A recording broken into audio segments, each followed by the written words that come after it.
भाजपचं हिंदुत्व हे ढोंग आहे, भाजपचं देशप्रेम हे ढोंग आहे. त्यांनी जो नारा दिला होता आपकी बार 400 पार, मी म्हटलं होतं आपकी बार तडीपार. की 400 पार का? कारण आम्हाला संविधान बदलायचं आहे. संपूर्ण मुंबईमध्ये धूळ आणि सिमेंटचं साम्राज्य आहे, पण त्याच्या प्रदूषणात सुद्धा भ्रष्टाचार आहे. 50 ते 60% सिमेंट हे अदानीच्या कंपनीकडनं खरेदी केले जाते. हे सगळं अदानीकरण चाललेलं आहे. म्हणजे भाजप काय करतंय ते अमर प्रेम, आणि आम्ही केलं तर लव जिहाद. तुम्हाला एक मराठी माणूस असा दाखवा की जो परराज्यात जाऊन यांचे जे पोपटलाल आहेत त्यांच्यासारखा दादागिरी करतोय. विधानसभेमध्ये पोचले, मंत्री झाले. या गद्दाराला मंत्री करण्याचं पाप हे मी केलं. हे अभिमानाने नाही, शर्मेने सांगावं लागते मला. गावकी एक झालेली, आता गावकी पण एक होते. आणि ठाकरेंचं अस्तित्व ठरवणार अजून जन्माला नाही आलं. हे बघा समोर बसले, ते खरं ठाकरेंचं अस्तित्व आहे. महाराष्ट्र नवनिर्माण सेनेचे अध्यक्ष राज ठाकरे, राष्ट्रवादी काँग्रेसचे नेते आणि आमचे मित्र जयंतराव, व्यासपीठावरील सर्व जे उद्या मुंबईचं रक्षण करणार आहेत ते भावी नगरसेवक आणि तिन्ही पक्षाचे मान्यवर नेते आणि जमलेल्या माझ्या तमाम हिंदू बांधवांनो, भगिनींनो आणि मातांनो,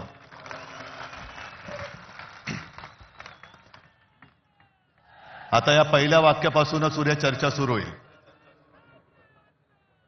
की राज मराठी बांधवांनो, भगिनींनो आणि मातांनो म्हणाले, आणि उद्धव ठाकरे हिंदू बांधवांनो, भगिनींनो, मातांनो म्हणाले. अहो, हेच तर आमचं म्हणणं आहे. कारण मुंबई महानगरपालिकेची निवडणूक सुरुवात कोणी केली, महापौर कोण होणार, त्यांनी सुरुवात केली. आणि आम्ही म्हणतो मराठी महापौर होणार, ते म्हणतात हिंदू महापौर होणार. मग देवेंद्र फडणवीस हिंदू आहेत की नाही हा पहिला माझा त्यांना प्रश्न आहे. जरा तपासून बघा, काय तपासायचं असेल तर. नाही म्हणजे डोकं वगैरे काय बर्थ सर्टिफिकेट वगैरे असं मी म्हणतोय. आम्ही अस्सल मराठी बोलणारे देशभक्त हिंदू आहोत. आणि राजने आज अप्रतिम मांडणी केली. राज, तू जे सांगितलं की पोट भरून जेवण तुम्हाला देणार आहे, आता एवढं पोट भरल्यानंतर किंवा पोट तिडकीने त्यांनी सांगितल्यानंतर पोटाला तड लागून उपयोग नाही, डोक्यात तिडीक गेली पाहिजे. आणि ती जर जाणार नसेल तर मग छत्रपती शिवाजी महाराज की जय बोलण्याचा आपल्याला अधिकार नाही. जय भवानी, जय शिवाजी बोलण्याचा आपल्याला अधिकार नाही. आणि आजच्या सभेचं हे वैशिष्ट्य आहे. जसं आपल्या सगळ्यांच्या मनात आजपर्यंतचा शिवसेनेचा इतिहास माहिती आहे, तसंच मला ती पहिली सभा मलाही आठवते. मी इथे खालीच माच्या मांडीवरती बसून ती सभा बघितली होती. समोर आजोबा होते, बाळासाहेब होते, श्रीकांतजी होते. काय बोलणं ऐकायला येत होतं, पण कशासाठी नेमकं काय चाललंय, मराठी माणसावरती अन्याय होतं म्हणजे नेमकं काय होतंय हे कळण्याचं वय नव्हतं. आणि आज या सगळ्या गोष्टीची जाणीव होते. काय योगायोग आहे की त्यावेळेला मी इथे समोर बसलो होतो, आज आमच्या खांद्यावरती धुरा आलेली आहे. आज सगळ्यांना कळलं असेल की ठाकरे बंधू एकत्र का आले. आणि जयंतराव, भावकी एक झालेली, आता गावकी पण एक होते.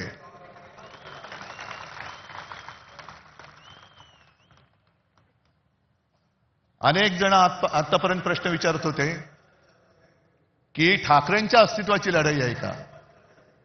अरे, ठाकरेंचं अस्तित्व ठरवणार अजून जन्माला नाही आलं. हे बघा समोर बसले, ते खरं ठाकरेंचं अस्तित्व आहे.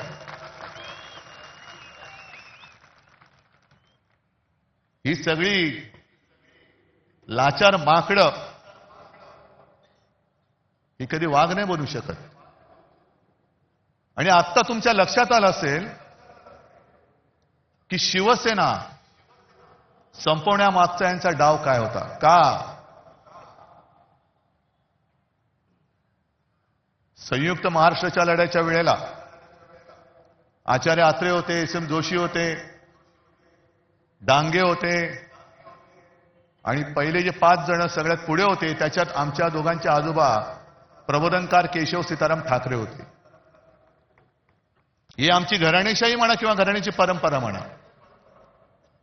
आणि हे रक्तामध्ये असावं लागतं. मराठीचं प्रेम, मातृभाषेचं प्रेम हे रक्तामध्ये असावं लागतं. आणि आमच्या डोळ्यात देखत जर आमच्याच घराचे, राज्याचे, भाषेचे लचके तोडले जाताना आम्ही प्रबोधनकारांची नातवंड, बाळासाहेबांचा मुलगा, श्रीकांतजींचा मुलगा हे काही शेपट्या घालून घरी बसू असं या भाजपवाल्यानं वाटलं. आज जे काय राजने मांडलेलं आहे हेच तर आम्ही सांगतोय. आणि आमच्या दोघांचे शेवटी अनुभव हा सगळ्यात मोठा गुरु असतो. साहजिकच आहे मराठीसाठी एकत्र आलोत आणि राज जे बोलत तेच सांगतोय.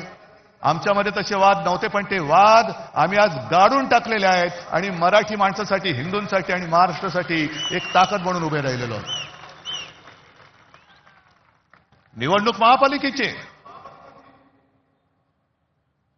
पण भाजप काय प्रचार करते? दर निवडणूक आल्यानंतर यांचा पूर्वी एक विकृत डान्स होता, त्याला रोंबा सोंबा म्हणायचे. अश्लील सगळं चाळी सुरू व्हायचे आणि मग त्याला लोकांनीच हडतूड केलं होती, तो बंद झालं. तशी प्रत्येक निवडणूक आल्यानंतर हे भाजपडे रोंबा सोंबा खेळायला लागतात. हिंदू मुस्लिम, मराठी अमराठी, महापौर कोण होणार. मला वाटतं आदित्यनी सगळी केलेली कामं तुम्हाला सांगितलेली आहेत. आणि देवेंद्र फडणवीसांनी जे एक आव्हान दिलं की उद्धव ठाकरेंचं एक तरी भाषण असं दाखवा की जे विकासावरती बोललेत, मी 1000 रुपये देतो. नको, चोराचा पैसा मला नको, चोरलेला पैसा नको. पण देवेंद्र फडणवीस, मी तुम्हाला आव्हान देतोय की तुमचं मोदींपासूनचं तुमचं आणि तुमच्या खालच्या चेला चपाट्यांचं अगदी वर्गाच्या मॉनिटरची निवडणूक असली तरी हिंदू मुस्लिम न करता केलेलं भाषण दाखवा. आम्ही सगळे मिळून तुम्हाला 1 लाख रुपये देतो. जा. हे भांडवल ठेवायचं नुसतं. त्या संयुक्त महाराष्ट्राच्या लढ्यामध्ये अनेक जणांना तो लढा कसा झाला, कोणी केला माहिती पण नाहीये.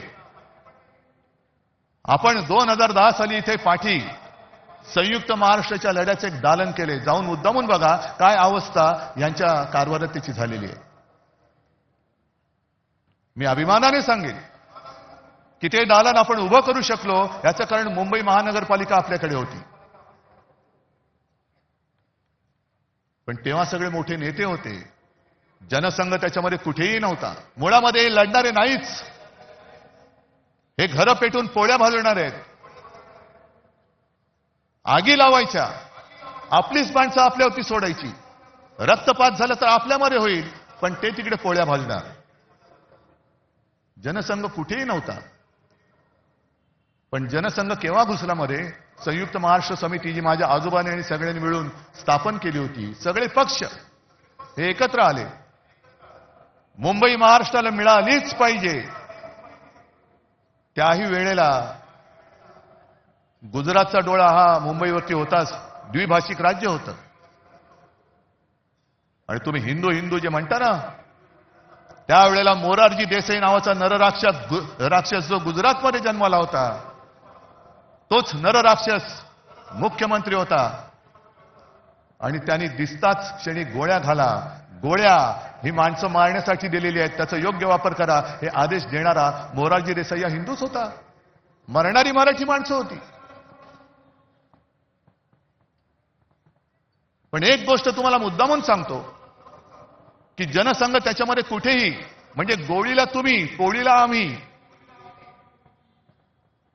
पण त्या सगळ्या लढ्यामध्ये अण्णाभाऊ साठे होते. तसाच एक शाहीर अमर शेख हा महाराष्ट्रप्रेमी मुसलमान सुद्धा होता. आणि तो ठणकावून सांगायचा, जागा मराठा आम जमाना बदलेगा. आणि त्यांचं पुढचं वाक्य जे आहे, दो कौडी के मोल मराठा बिकने को तैयार नहीं. तो शिल्लक राहिलाय का आज मराठी माणूस? दो कौडी के मोल मराठा बिकने को तैयार नाही, हे छाती ठोकपणे दिल्लीश्वरांना ठणकावून सांगणारा अमर शेख. अहो मेवा भाऊ, तुम्ही आम्हाला काय शिकवताय?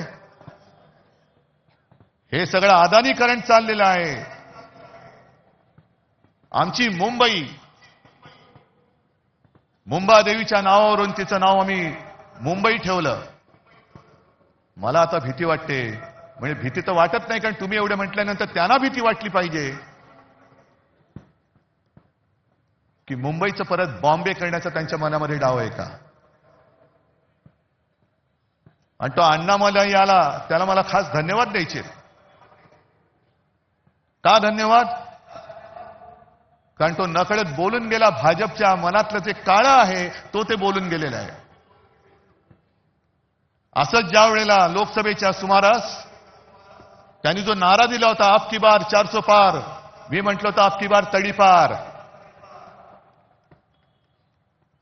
आणि त्यांच्याच खासदारांनी बिंग फोडलं होतं की 400 पार का? कारण आम्हाला संविधान बदलायचंय. संविधान का बदलायचंय? तर एका साध्या मराठी माणसाने लिहिलेलं ते संविधान, यानं तर देवाने पाठवले. पण एक साधा माणूस संविधान लिहितो आणि त्या संविधानाच्या आधारावरती देश चालतो, असं काय शक्य आहे? आज ही सगळी परिस्थिती तुम्हाला दाखवल्यानंतर मी जिथे जातोय, ज्या ज्या महापालिका बघतोय, रिपोर्ट घेतोय, सगळीकडे एकच चालत आहे. आपली ही सोन्यासारखी मुंबई, ज्याच्या ठेवी आपण 92,000 कोटीपर्यंत नेल्या होत्या, त्या यांनी 70,000 कोटीपर्यंत तोडलेल्या आहेत. आज आपण हे सगळं प्रदूषण बघतोय. हे नुसतं प्रदूषण नाही, हवेचं प्रदूषण नाही, हे भ्रष्टाचाराचं प्रदूषण आहे. जवळपास 3 लाख कोटींचा घोटाळा या दळबद्री भाजप आणि त्यांच्या या लाचार गद्दार सरकारने करून ठेवलेल्या, आपल्या डोक्यावरती मारलेलं आहे. ही निवडणूक स्पष्ट आहे. आम्हाला महापालिका पाहिजे. का पाहिजे हे आम्ही दोघं सांगतोय.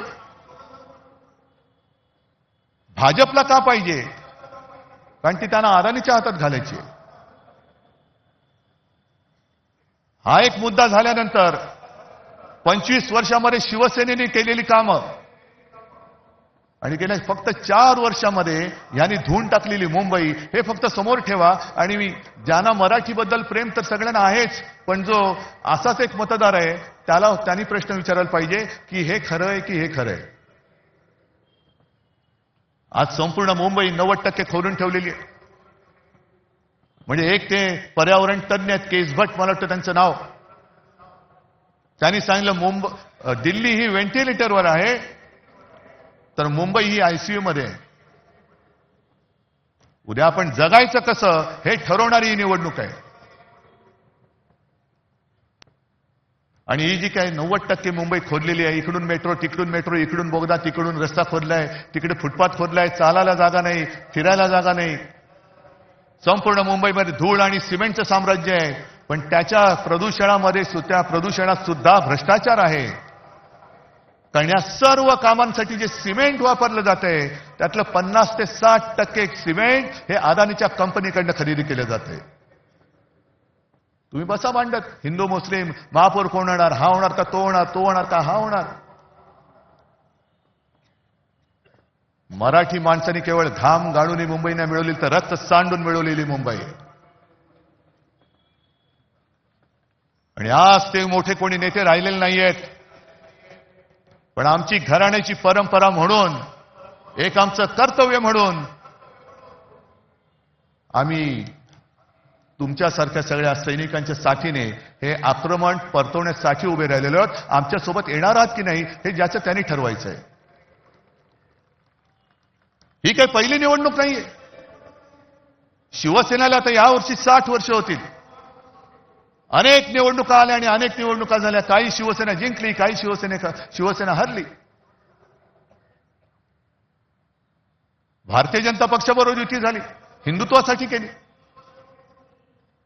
आणि याच व्यासपीठावरती तोही काळ आठवते, तीही मीटिंग मला आठवते, ज्या मीटिंगमध्ये शिवसेना प्रमुख जॉर्ज फर्नांडिस आणि पवार साहेब होते.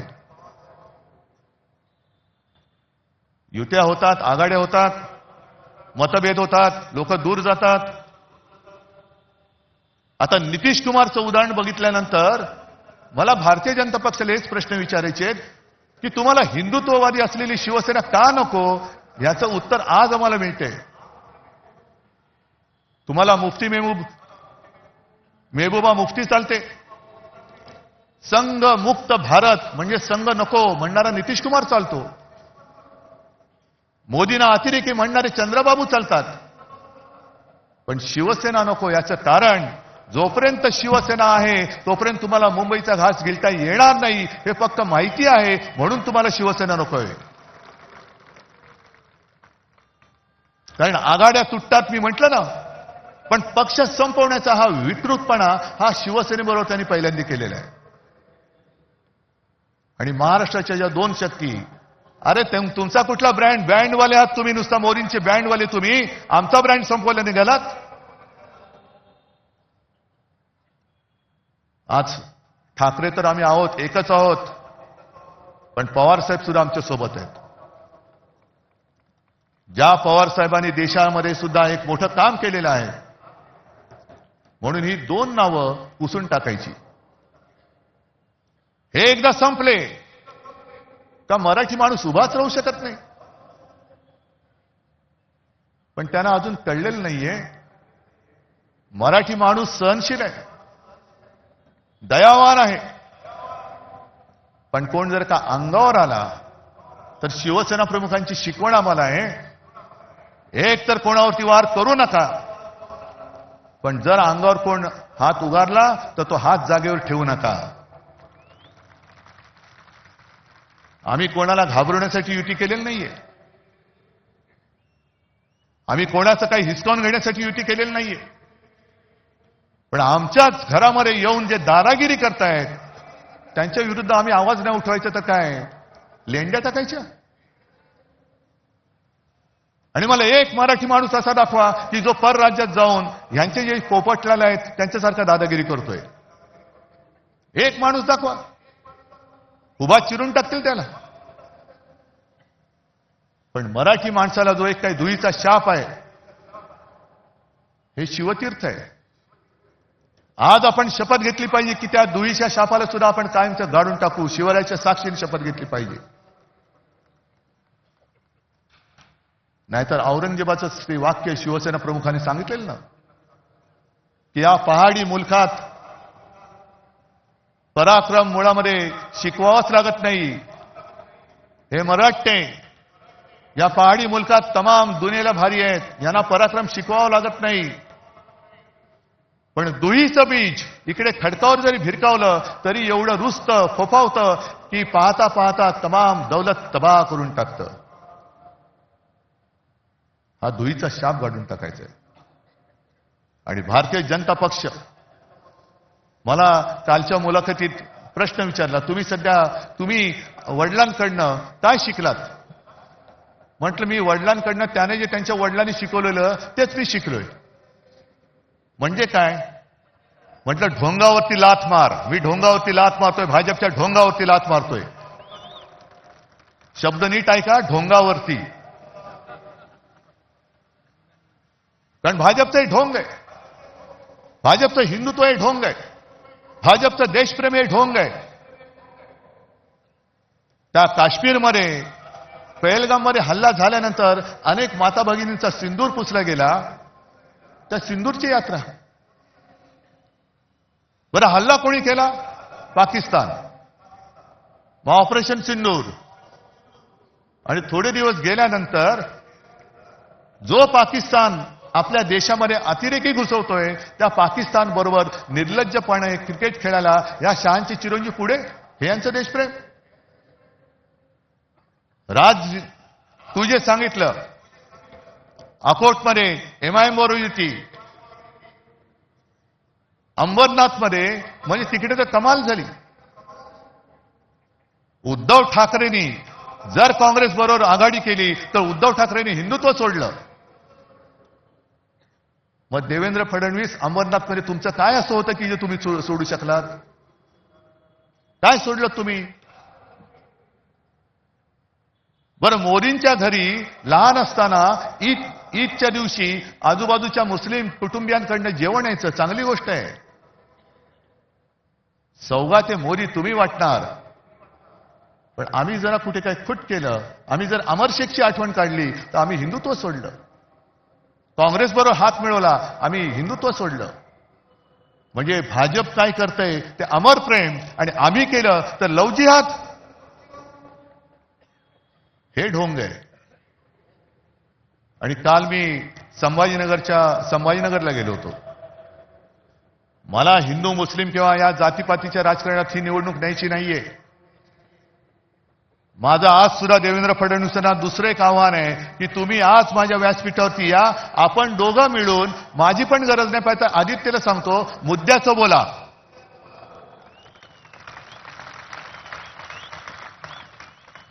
हे म्हणे शिवसेनेने मुंबईसाठी काय केलं, मराठी माणसासाठी काय केलं. मी विचारलं कोण विचारतं हे? नाही, हे सगळे मिंदे फिंदे एसनशी गट बिसनशी गट जे आहेत ना ते. म्हटलं या लोकांना महापालिका दाखवली ती शिवसेनेने दाखवलेली आहे. विधानसभेमध्ये पोचले, मंत्री झाले, या गद्दाराला मंत्री करण्याचं पाप हे मी केलं. हे अभिमानाने नाही, शर्मेने सांगावं लागते मला. पण जर का शिवसेना नसती तर ही विचारणारी माणसं आहेत, ही सगळी गद्दार, ही तर काय खान नाही येत नाही, मराठीच आहेत ना. कोणत्या तोंडाने तुम्ही आमच्या अंगावरती येत आहे? शिवसेनेने मुंबईसाठी काय केलं ही पुस्तिका घेऊनच आलेलो आहे आम्ही. शिवसेनेने मुंबईसाठी काय केलं, पुस्तिका छोटी आहे पण कामं मोठी आहेत. ही प्रत्येकाकडे वाटलेली आहे, प्रत्येकाकडे वाटले. अगदी शाळा जाऊन बघा, अभिमान वाटेल. महापालिकेच्या शाळा, मुंबई महापालिकेच्या शाळा कशा आहेत ते बघा. पाणी पुरवठा बघा कसा होतोय. अजून आपण 24 तास देऊ शकत नाही आहोत, पण त्याच्यात पाणी पुरवठ्यात वाढ तर नक्की करतोय. आरोग्य सेवा आहे. काल संभाजीनगरची मी तुम्हाला आठवण सांगत होतो. मला आश्चर्य वाटलं लोक तिकडे सहन कशी करतात. कारण वर्षाच्या 365 दिवसापैकी फक्त 44 दिवस संभाजीनगर शहरामध्ये पाणी येतं. बरं, संभाजीनगरचं नामांतर मी केलं, जयंतराव साक्षी आहेत त्याला. जो शिवसेना प्रमुखांचा एक आदेश होता, औरंगाबाद नाही छत्रपती संभाजीनगर झालं पाहिजे, तो आम्ही करून दाखवलेला आहे. पण नाव संभाजी महाराजांचं दिल्यानंतर त्याच्यामध्ये सुविधा कोण देत आहे? 4 वर्ष तुमच्याकडे सत्ता आहे. डबल इंजिन, ट्रिपल इंजिन, जेवढी इंजिन, आता मनसेचं इंजिन आमच्याकडेच आहे. तुमची इंजिन नुसती पोकळ वाफा सोडतायत. बरं, त्याच्यामध्ये सुद्धा एक गंमत मी बघितली. निवडणूक महापालिकेची आणि अजित पवारांचा फोटो आहे. नशामुक्त संभाजीनगर करू. म्हटलं पहिली तुमची सत्तेची नशा उतरवा. आणि साताऱ्यामध्ये ड्रग्सच्या फॅक्टरीवरती ज्याच्या धाड पडली त्याचं जे काय खरं खोटं आहे आमच्या सुषमाताईंनी बाहेर काढलेलं, त्याची चौकशी लावा ना. त्याची नाही लावणार. नको त्या गोष्टींमध्ये चौकशा करणार. आज तुम्हाला सांगतो, भाजपच्या एका वर्षात भाजपला एका वर्षामध्ये साधारणतः 3100 कोटी रुपये निधी मिळाला. 3100 कोटी. तुम्ही म्हणाल तुम्हाला काय याचं पडले सांगतो ना. आज राज्य सरकार त्यांचं आहे, केंद्र सरकार त्यांचं आहे. पण मुंबई महापालिकेला विविध करांच्या माध्यमातून जवळपास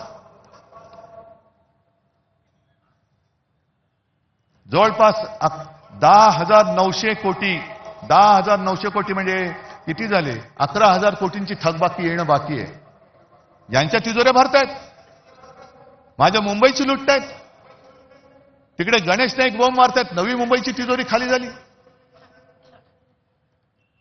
आणि म्हणून तुम्ही मुद्द्याचं बोला.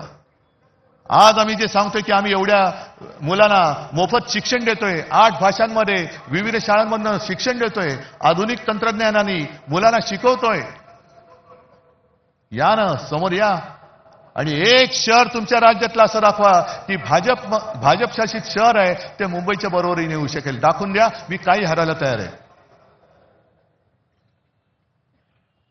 पण मुद्दे सोडून बोलायचं, आपल्याला भांडवत ठेवायचं आणि अदानीच्या थैल्या भरायच्या. तुषार आपटेचा उल्लेख जो राज तू केला, अक्षय शिंदे मारला, तुम्हाला माहिती आहे ना, एन्काउंटर केला. आणि मी याच व्यासपीठावरून बोललो होतो की शिंदेना गोळ्या घालायलाच पाहिजे होत्या. ह्या संदर्भ माझा काही जणांनी वेगळ्या अर्थाने घेतला. माझं म्हणणं एवढंच होतं की गुन्हेगाराला सजाही झालीच पाहिजे. पण ज्या पद्धतीने अक्षय शिंदेचा एन्काउंटर झाला हा संशयास्पद. आता तुम्हाला वाटतं की नाही वाटत?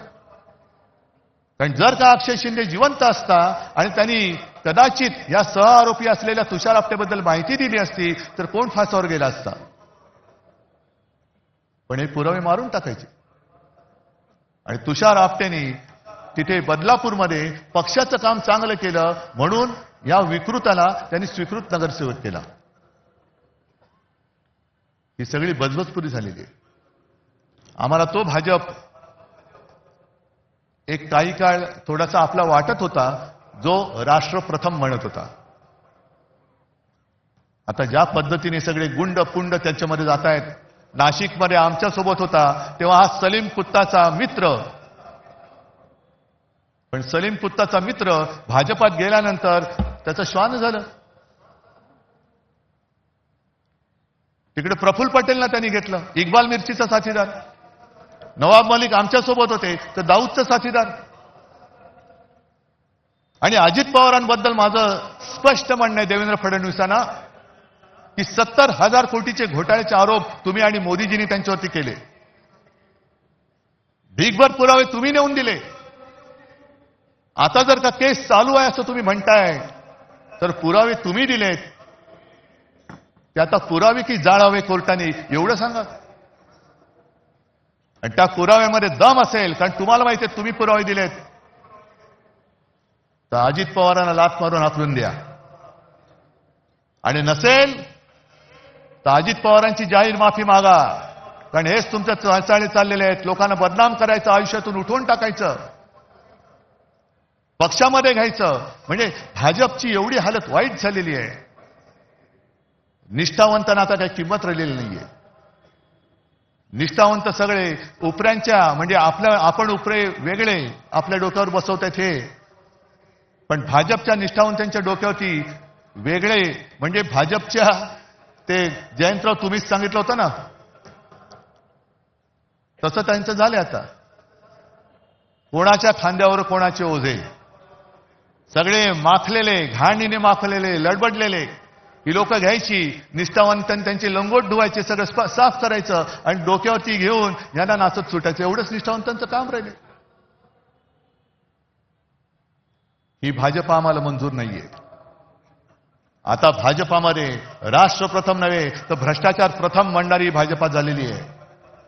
गुंडागर्दी करणारी, बलात्कारी प्रथम म्हणणारी भाजपा झालेली आहे. आणि आपल्यामध्ये आगी लावून प्रत्येक ठिकाणी हेच होतंय. एका मोठ्या समाजाला डिवचायचं आणि त्याच्या विरुद्ध इतर समाजाला चिडवायचं. म्हणजे हा डिवचलेला समाज विरुद्ध गेला तरी चालेल, पण बाकीचे चिडवलेले एकत्र येऊन हे भाजपला मतदान करतील. कसं करतील हे बघायचं. मी इथल्या मुंबईकरांना, तमाम मुंबईकरांना मी आवाहन करतोय, म्हणजे विनंती करतोय, हा लढा आमचा आहेच, मराठी माणसाचा आहेच. पण आज मुंबईमध्ये अनेक पिढ्या राहणारे इतर भाषिक आहेत. ज्या ज्या वेळेला मुंबईमध्ये संकट येतं, नैसर्गिक आपत्ती असेल, अतिरेकी हल्ला असेल, तेव्हा पहिल्यांदा जात पात धर्म न विचारता त्याला वाचवायला धावून जातो तो शिवसेना प्रमुखांचा शिवसैनिक धावून जातो. रक्तदान करायला पहिल्यांदा रांग लावून उभा राहतो. तो भाजपवाला नाही राहत. तो तिकडे गोमूत्रासाठी लाईन लावेल, पण रक्तदानासाठी नाही लावणार. गोमूत्र प्राशन करायलाही लाईन लावतील तिकडे. माणसं मरतायत, नाही गोमूत्र प्राशन केलं तर त्याची जीव वाचतील. तुमचं हिंदुत्व. पण रक्तदान करताना सुद्धा शिवसैनिक कधी विचारत नाही की माझं रक्त कोणाला जाणार आहे. हे अशा अण्णा मला येतील आणि जातील, मलाही खाणारे येतील आणि जातील, ओरबाडून आपल्याला काढलं जातंय. आणि म्हणून आम्ही एक पोट तिडकीने हा लढा उभारलेला आहे. नाही तर आम्ही पण गेलो असतो ना. हे एवढं देश भरून अडाणींनी टाकलेलं आहे, त्याच्यात आम्ही आमची घरं भरली असती. काय फरक पडतोय. पण तसं जर का आम्ही झालो तर राज, तू जे बोललास की आज शिवसेना प्रमुख आमचे आजोबा हे वर्ण आमच्याकडे बघत असतील, त्यांच्या डोक्यात किंवा त्यांच्या मनात आमच्याबद्दल काय झालं असतं. अरे ही आमची पिढी, आम्ही काय होतो, आम्ही काय लढा उभा केला, कशा त्या खचलेल्या मराठी माणसाच्या मनगटामध्ये आम्ही हिंमत आणि आत्मविश्वास भरला. आणि ही माझी शेळपट मुलं आणि नातवंड नाही.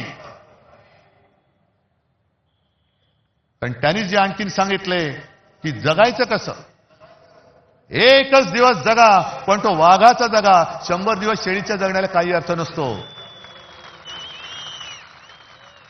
जगायचं असेल तर वाघ म्हणून जगा, आणि शेळी म्हणून जगायचं असेल तर भाजपात जा. जे गेलेत गद्दार त्यांना जाऊ दे. असे अनेक जण आले आणि गेले.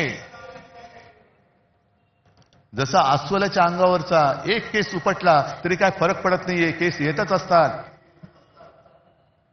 भाजपला आज राजकारणामध्ये पोरं होत नाही, हे त्यांचं शल्य आहे, आमचं नाहीये. म्हणून मोहन भागवत सांगतायत की अपत्य वाढवा, अपत्य वाढवा, अपत्य वाढवा. अरे होत नाहीत, आम्ही काय करू शकतो. आम्हाला होत आहेत,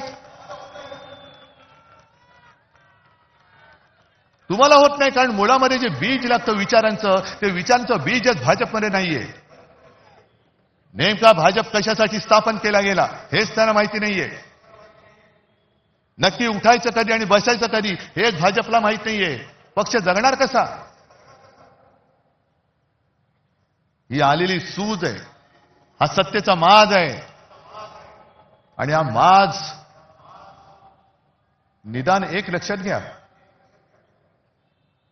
इतिहास वगैरे जो काय कोण बघत असेल, काय बघत असेल मला कल्पना नाही. पण खंडोजी खोपडेचं नाव घेतल्यानंतर आपण काय बोलतो, सूर्याजी पिसाळचं नाव घेतल्यावरती काय बोलतो, आणि तानाजी मालुसरे, बाजी घोरपडे यांचं नाव घेतल्यावरती काय बोलतो. 400 वर्ष होऊन सुद्धा त्यांच्या कपाळावरचा जर गद्दारीचा डाग पुसला जात नसेल तर यांच्या कपाळावरचा डाग पुसायला किती पिढ्या जावे लागतील. आणि मग तुम्ही ठरवायचे, आम्ही तर ठरवलंय. छत्रपती शिवाजी महाराज होता येणं तर शक्यच नाही, त्यांचा मावळाही होता येणं शक्य नाही. पण त्यांनी जे त्यावेळेला केलं, असं काय नेमकं होतं की हे त्यावेळेला त्या मोगलांना टक्कर देणारं तेज या महाराष्ट्रामध्ये जन्माला आलं. आणि त्याच मातीमध्ये आपण जन्मलेलो आहोत. आणि तोच लढा, त्याच आक्रमणाविरुद्ध आज आपल्या हातामध्ये हे शस्त्र हे आलेलं आहे. जगायचं कसं हे आपण ठरवायचं. इतिहासामध्ये नोंद आपली कशी झाली पाहिजे हे आपण ठरवायचं. आणि मला खात्री आहे की जे विचार आम्ही तुमच्यासमोर मांडतो हे विचार नाही, हे सत्य आहे. आणि सत्य नाकारून जर का आज देखील कोणी पुन्हा भाजपच्या नादी लागणार असेल तर केवळ आपलंच नाही तर ते त्यांच्या पण मुलाबाळांचं आयुष्य धोक्यात घालतायत. आणि म्हणून एकच हात जोडून विनंती आहे, मी हात इतर कोणासमोर जोडत नाही, पण हे जे काय सैन्य आहे, हातामध्ये भगवा घेतलेलं सैन्य आहे, त्यांच्यासमोर मी हात जोडतोय. आणि ते हात एवढ्यासाठी जोडतोय की आता वेळ आलेली आहे, हाताची घडी सोडा आणि हातामध्ये मशाल घ्या, इंजिन सोबत आहे आणि विजयाची तुतारी फुंका. आणि हे फक्त छत्रपतींचा महाराष्ट्र करू शकतो. जो सेनापती बापटांनी सांगितलं होतं ना, महाराष्ट्र मेला तरी राष्ट्र मेले. महाराष्ट्र मरू शकत नाही, महाराष्ट्र कोणी मारू शकत नाही. आणि जो राष्ट्राला मारायला येईल त्याला मारल्याशिवाय महाराष्ट्र राहत नाही, हे दाखवण्याची वेळ आलेली आहे. आणि तेवढ्याच करता ही जी काही एकजूट केलेली आहे ही त्याच्यासाठी केलेली आहे, ही गंमत म्हणून केलेली एकजूट नाहीये. आपण शपथ घेतली पाहिजे. रक्त सांडून मिळवून दिलेली मुंबई आपल्याला आहे. मराठी माणसाने रक्त सांडून मिळवून दिलेली मुंबई आहे. आम्ही ही मुंबई तुटू देणार नाही, लुटू देणार नाही आणि झुकू देणार नाही. ही शपथ घेऊन आम्ही उद्याच्या युद्धाला सामोरं जात आहोत. सगळ्यांना शुभेच्छा देतो. जय हिंद, जय महाराष्ट्र.